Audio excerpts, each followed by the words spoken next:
For the Europe Geography unit, you need to have some paper because we'll be taking some notes, but you also need to have the map out of Europe, and we will be labeling the map and then taking a few notes about those countries and then labeling the next few countries and taking notes about those countries.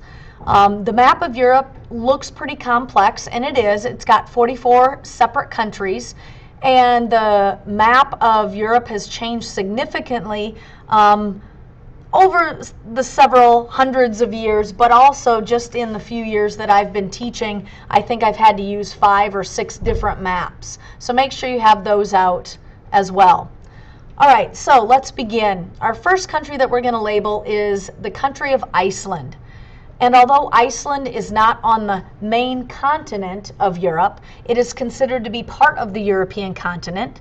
And so it's the island labeled at the top.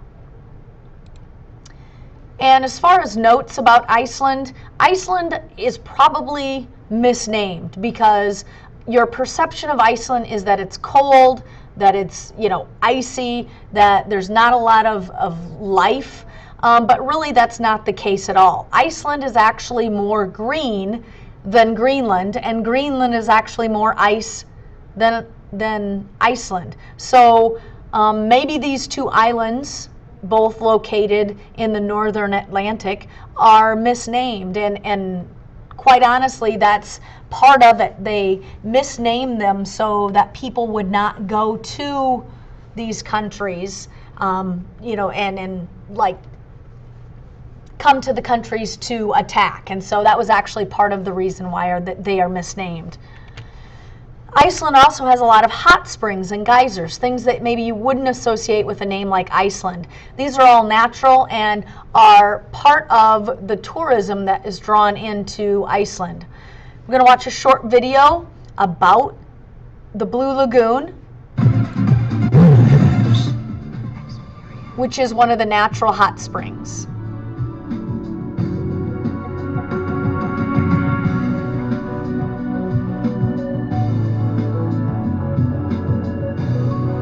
We've arrived at the world-renowned Blue Lagoon, and I think you can agree it is just simply stunning. Lavisa is the marketing representative. Lavisa, this is just stunning. What a job you've got. Yes, it's a really great job. And tell me about what it is exactly that's going on. I'm not much of a geologist or a volcanologist, whatever you call it. What's happening here? What's going on? The lagoon is known for its active ingredients, silica, minerals, and algae, and their positive effects on skin. What kind of effects? What will that do to your skin? Well, the silica mud cleanses and exfoliates the skin, and the minerals balance the skin, and then the algae nourish the skin. So after you bathe, you look like 10 years younger. Really? Yeah. So I'll look 11. That's all natural? That's already in the water? Yes, it is. We drill directly for the hot water about 2,000 meters below surface, and then the water is about 240 degrees warm. And we mix it together with cold water so we can control the heat, so the temperature is about 37 to 39 degrees.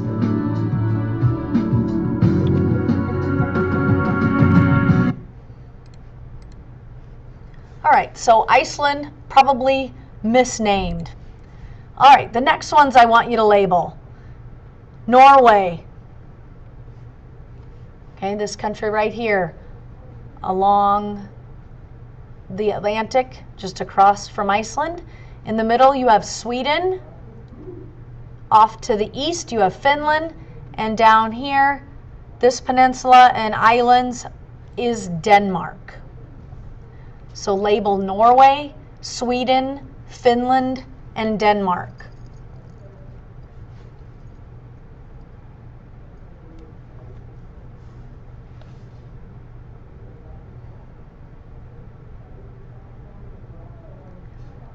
All right, now when you think about maybe what you know about Europe and so forth, these 4 countries have something in common, and I'm not sure if you've heard of this term or not, but these 4 countries are also called a region, or named as a region, known as Scandinavia. A lot of people from Iowa, Minnesota, Nebraska are from Scandinavia, just because the farmland is what really attracted people from these countries to immigrate into the United States. The Vikings, of course, are from this region as well. So if you're a history buff and you're into the Vikings and their conquests, they are from this region. Denmark, being a peninsula and some islands, there is no place in Denmark that is more than 32 miles from the ocean. So it's not a very big country at all. Denmark is probably most well known for Legos. That's where they were created. The picture on the right is actually a picture of a fjord, F-J-O-R-D. A fjord is these inlets that Norway has so many of. When we go back and look at the map and you see all of these inlets here going in and out, and it looks like rough terrain, it's not a nice smooth border.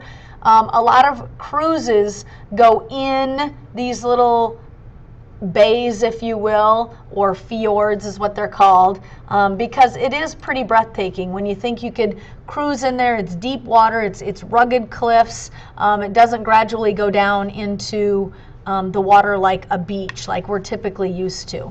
And so that's kind of what this area is well known for. All right, next on your map, label the United Kingdom and Ireland. Both are islands, again, off of the mainland of Europe, but is considered to be part of Europe. And when you're over here, notice that the pink island is the United Kingdom, but this little portion here on Ireland is also pink, which means it belongs to the United Kingdom, and we'll address that here in just a little bit. So the United Kingdom, or the UK, and Ireland. All right, Ireland and the UK have really a checkered past, if you will. They have been fighting or arguing for several decades, since 1921, over that little portion of land called Northern Ireland. So Northern Ireland is what these two countries have been disputing over, and quite honestly, because of that, the violence had escalated, and we don't really hear too much about it now because other parts of the world have kind of outdone them as far as violence. But there used to be the IRA, the Irish Republican Army, and this was an organization that was trying to get Northern Ireland freed from the United Kingdom and back to be part of Ireland. And when you negotiate and things don't happen, it tends to end up being violent. And the IRA really was basically a terrorist organization because they weren't getting their way, and so they started to lead to violent tactics. When you go to London, Heathrow Airport is probably one of the securest airports I have been in all the countries that I've traveled to. Several places you had to go through metal detectors, not just one like here in the United States. Military personnel carrying weapons and so forth, because they have had this scuttle, and so because of that, it has escalated the violence. The United Kingdom is made up of 4 parts. In the far north, you can see we have Scotland, and then England, which of course is probably the most well-known.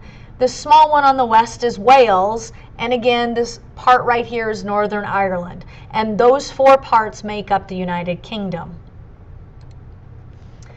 London, the capital of the United Kingdom, is not only the largest city in the UK, but it's the largest city in Europe with over 7 million people. Yet most of the police officers do not carry guns. And this has always been kind of an unusual thing, that they just carry billy clubs, and it is a pretty safe place. However, in 2011, armed police, there are certain police officers that do carry weapons, and one of those armed police officers shot Mark Dugan, and it incited 2 or 3 days of riots, talking about police violence and so forth, and should they carry guns or shouldn't they? Are the police officers more at danger, or is it more of a risk for them to have weapons with them. And there's, people on both sides of that argument. But in 2011, that argument really escalated. London also has the longest running monarchy.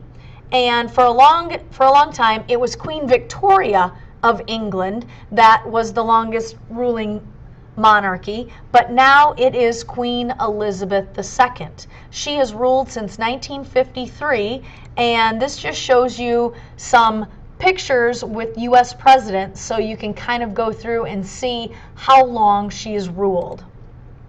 So we, of course, have Obama, and then we have George W. Bush, and then we have Bill Clinton, we have George H. Bush, and we have Ronald Reagan, and we have Jimmy Carter, and we have Lyndon Johnson, we have Richard Nixon, John F. Kennedy, Eisenhower, and Truman.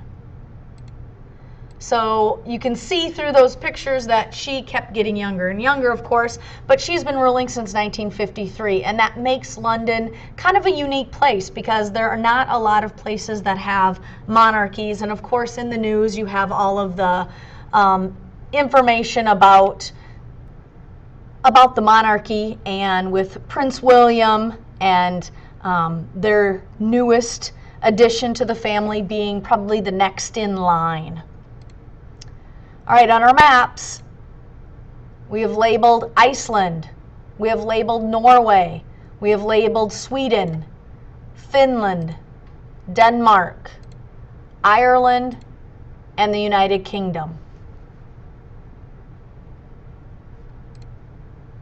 Go ahead and label the Netherlands and Belgium. The Netherlands and Belgium.